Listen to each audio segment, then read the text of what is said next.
Milí bratia a sestry, vypočujme si dokončenie histórie utrpenia a smrti nášho Pána a Spasiteľa Ježiša Krista, ako nám ju podávajú evanjeliá.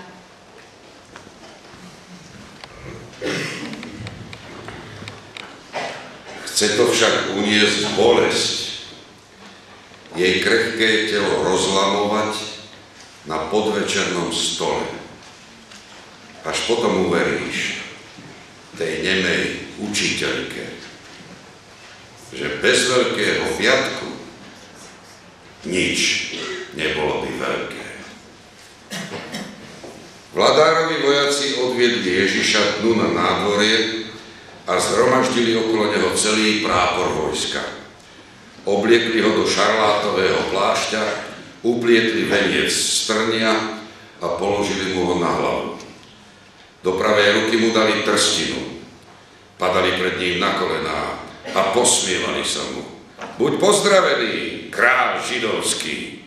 Pľúvali na neho, brali mu trstinu a bili ho ňou po hlave.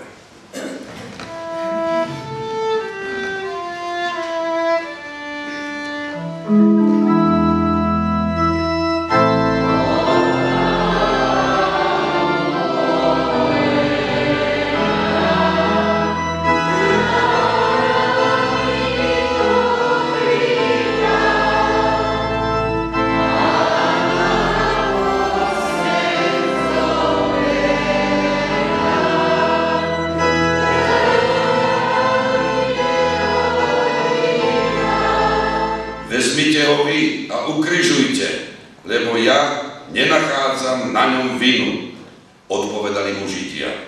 My máme zákon a podľa zákona musí umrieť, lebo sa vydával za syna Božieho. Keď to Pilát počul, bál sa ešte väčšmi. Znovu vošiel do vládnej budovy a povedal Ježišovi: Skadiaľ si? Ježiš mu však neodpovedal. Pilát mu teda povedal: Nehovoríš so mnou?